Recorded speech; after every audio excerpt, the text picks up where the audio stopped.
Andhra Pradesh home మినిస్టర్గా Vangalapudi Anitha charge తీసుకున్నారు. Entry ఇవ్వటమే చాలా స్ట్రాంగ్ నిర్ణయాలను ఆమె తీసుకుంటున్నారు. ఆమె జీవితం గురించి మొత్తం ఆమె పర్సనల్ లైఫ్ గురించి ఒకసారి జస్ట్ బ్రీఫ్గా మనం మాట్లాడుకుందాం వీడియోలో. దానికంటే ముందు ఒక చిన్న రిక్వెస్ట్ ఏంటంటే మన ఛానల్లో షార్ట్స్ చూడండి, మీరు ఒకసారి షార్ట్స్లోకి వెళ్ళి చూడండి. వరుసగా మీకు నేను బ్యాంక్ ఉద్యోగాలు కావచ్చు, బ్రేకింగ్ న్యూస్లు కావచ్చు, చాలా informative videos, Aadhaar card related updates, WhatsApp updates, రకరకాల ఇన్ఫర్మేషన్ కవర్ చేస్తున్నాను నేను. షార్ట్స్లో 15 సెకండ్లలో మీకు ఇన్ఫర్మేషన్ వచ్చేలా చేస్తున్నా.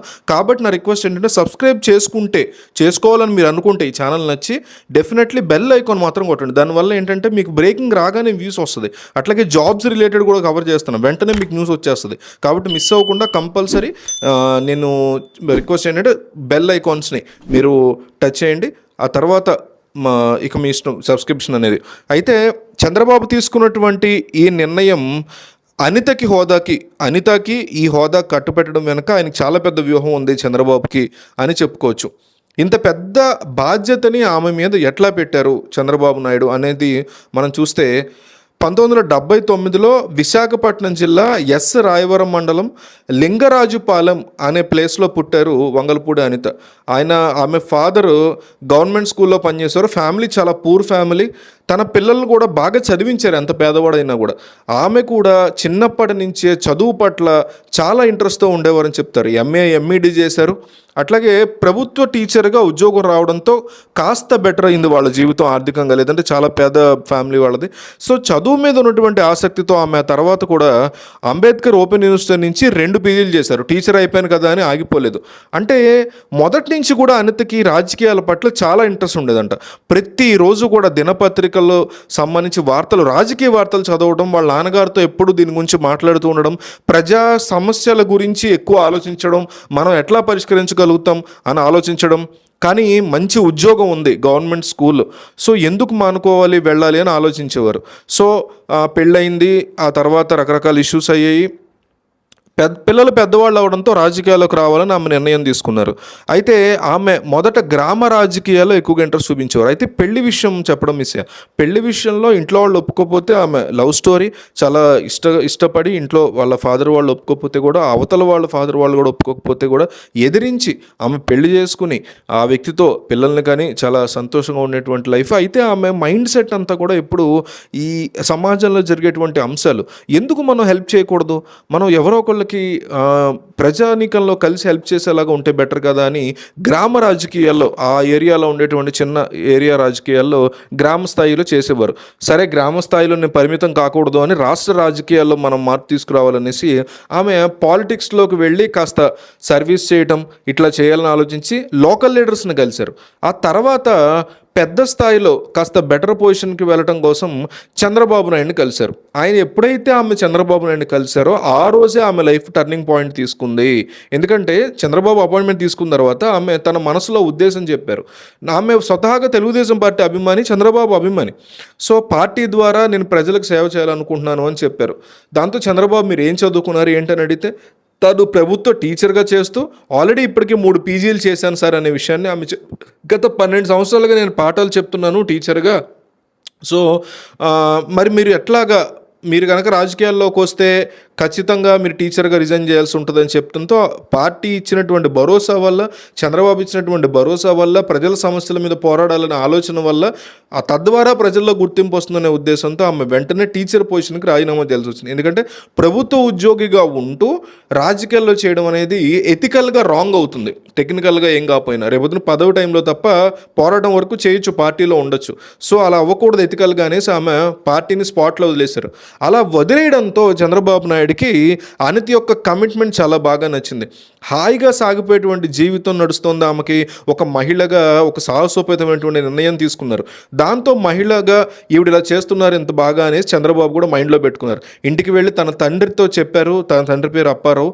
ఆయనతో చెప్పడంతో ఆయన మాత్రం అసలు యాక్సెప్ట్ చేయలేదు. ఇప్పటికే పెళ్లి విషయంలో ఇబ్బంది పడుతున్నావు నువ్వు, భర్త విషయంలో సరిగ్గా లేరు మీరు, సో ఇప్పుడు మళ్ళీ ఇలా రాజకీయాలు అవి ఎందుకు, మీరు ఈ రకంగా నిర్ణయం తీసుకోవడం కరెక్ట్ కాదనేసి ఫాదర్ కూడా సీరియస్ అయ్యారు.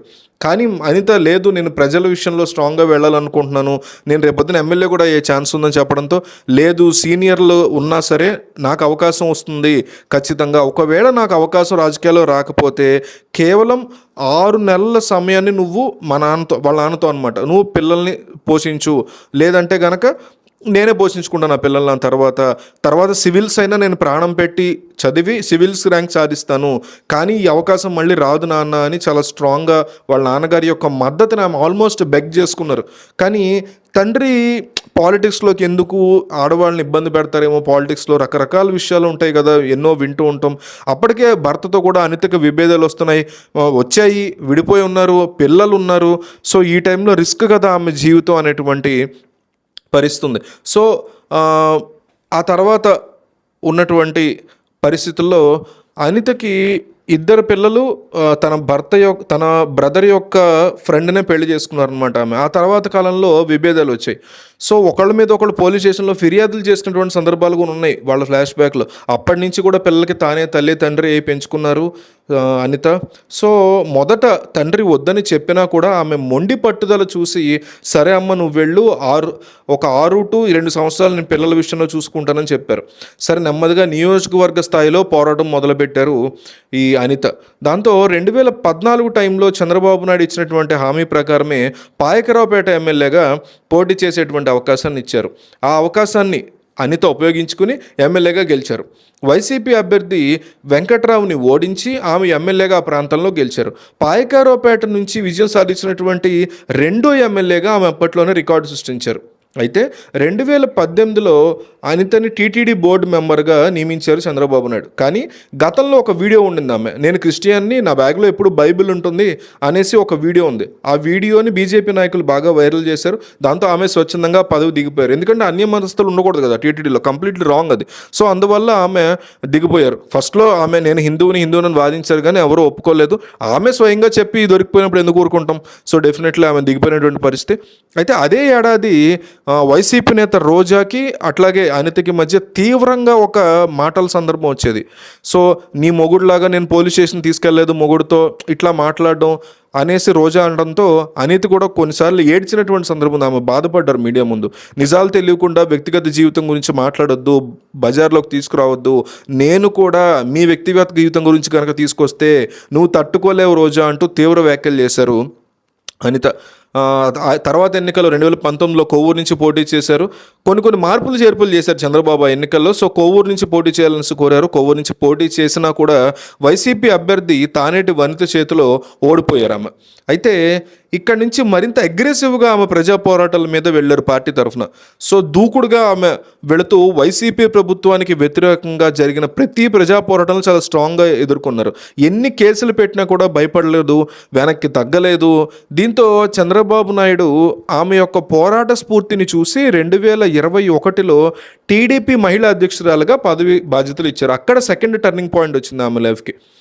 అక్కడి నుంచి ఆమె పోరాటాలని అణిచివేసేందుకు ఎన్నో ప్రయత్నాలు చేసేది. పోలీసులు కూడా అనితని బాగా కట్టడి చేసేవారు. మీకు గుర్తుంటే వీడియోస్ చాలా ఉన్నాయి. ఎక్కడికక్కడ ఆమెను ఆపడానికి స్కెచ్ వేసేవారు. ఆమె ఇంట్లోంచి బయటకు వచ్చి ఆందోళన జరగబోతున్నారు ఈ రోజని తెలియగానే పోలీసులు వెంటనే అలర్ట్ అయ్యేవారు. సరిగ్గా ఆమె యొక్క కారు జగతాంబ సెంటర్ ఉంది కదా, అక్కడికి వచ్చేసరికి పోలీసులు ఆల్రెడీ అక్కడ 4 వాహనాలతో అడ్డుకోవడం, అక్కడే అరెస్ట్ చేయడం, ఒకరోజు అట్లా జైల్లో ఉంచడం అట్లా చేసేవారు. ఈమెమో ప్లాన్ మార్చేసేవారు. కానీ ఆమె వ్యూహాలను ముందే పోలీసులు పసిగట్టి ఆర్టీసీ కాంప్లెక్స్ ఏరియా ఉంది కదా, ఆ ఏరియాల్లో ఒక 20 మంది లేడీస్ పోలీసులు వెయిట్ చేసి ఆమెను చక్రబంధంలో ఎరిగించి అరెస్ట్ చేయడం, ఇట్లాంటివన్నీ జరుగుతూ ఉండేవి. ఇది ఒక ప్రహసనంగా సాగింది జగన్మోహన్ రెడ్డి సర్కారు ఉన్నంతకాలం. సో ఆర్టీసీ కాంప్లెక్స్ తన దగ్గర పోలీసులు ఉన్నారని తెలుసుకున్నటువంటి అనిత ఎంవీపీ కాలనీకి చేరుకోవడం, అక్కడి నుంచి వేరే ఏరియా నుంచి తప్పించుకునే ప్రయత్నం చేయడం. అంటే అక్కడ కూడా వీళ్ళు ఒక 5 స్పెషల్ వెహికల్స్ని పెట్టడం. మొత్తం మీద పోలీసులంతా కూడా ఎప్పటికప్పుడు ఆమెను తీవ్రంగా నిర్బంధిస్తూ ఉండేవారు. ఈమెను కట్టడి చేయడం కోసమే పోలీసులు ఈమెను ఒక తీవ్రంగా కాపు కాసేవారు అనమాట. ఎంతగా అంటే ఆమెని కట్టడి చేయడానికి శతవిధాలా ప్రయత్నించేవారు, సఫలీకృతం అయ్యేవారు, అరెస్ట్ చేసేవారు. ఎందుకంటే మీడియా ముందుకు వస్తే అనిత ఒక రేంజ్లో రెచ్చిపోతారనేటువంటి భయం ఉండేది.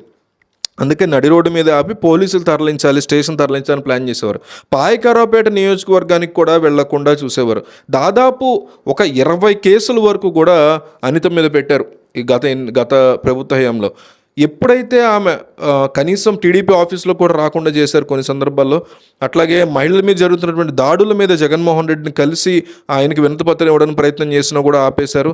అక్కడ డీజీపీ దగ్గరికి వెళ్ళినప్పుడు కూడా అట్లాగే ఆపేశారు. ఒక కానిస్టేబుల్ పంపించి మరి గత డీజీపీ అవమానించారు ఆమెని.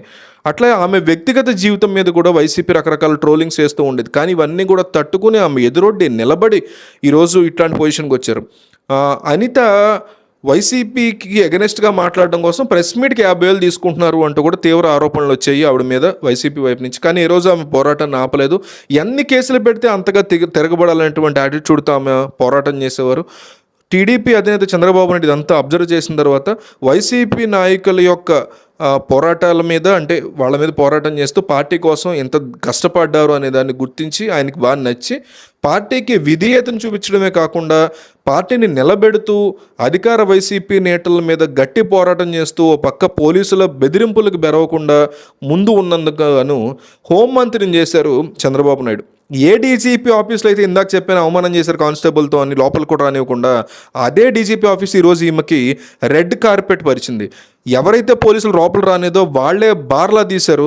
ఎవరైతే ఏ డీజీపీ అయితే ఆమెను కలవకూడదని అడ్డం పడి ఆపారో అదే డీజీపీ ఈరోజు ఆమెకి సెల్యూట్ కొట్టాల్సి వచ్చింది. అంటే వాళ్ళు బళ్ళు అవుతాయి అంటే ఇది. ఈరోజు ఒకప్పుడు విశాఖలో ఆమె బయటకు వస్తేనే పోలీసులు 10, 100 సంఖ్యలో వచ్చి ఆమెను అరెస్ట్ చేసేవారు. ఓ 25 మంది మహిళా కానిస్టేబుల్ మోహరించి ఆమెను అరెస్ట్ చేసేవారు. స్టేషన్లో కూడా ఎంతో అమర్యాదగా ప్రవర్తించేవారు ఆమెతో అనే ఆరోపణలు ఉన్నాయి. వాళ్ళంతా కూడా ఈరోజు ఆయనతో చూసి దర్శకునేటువంటి పరిస్థితి ఉంది. ఉమ్మడి విశాఖలో వైసీపీకి అంటే రకరకాల వైసీపీ అని కాదు, టీడీపీ అని కాదు, రకరకాల రౌడీ మూకలు పెరిగాయి, లేకపోతే గంజాయి స్మగ్లింగ్ లాంటివి పెరిగాయి అనేటువంటి ఆరోపణలు ఉన్నాయి. వాటన్నిటిని కూడా ఈమె చాలా సక్సెస్ఫుల్గా డీల్ చేయగలరు అని చంద్రబాబు నాయుడు స్ట్రాంగ్గా నమ్ముతున్నారు. ఏం జరుగుతుందో చూడాలి. కానీ మొత్తం మీద ఈవిడ యొక్క స్టోరీ అయితే ఇది. అండ్ ఈ వ్యక్తే ఇంత కష్టపడి వచ్చారు, మనం సపోర్ట్ చేస్తాము, డెఫినెట్లీ అప్రిషియేట్ చేస్తాం. కానీ ఇదే హోంమంత్రి ఏమైనా రేపొద్దున సరిగ్గా రెస్పాండ్ అవ్వకపోతేనో రాష్ట్రంలో జరుగుతాయి, ఎన్నో అరాచకాలు జరుగుతాయి.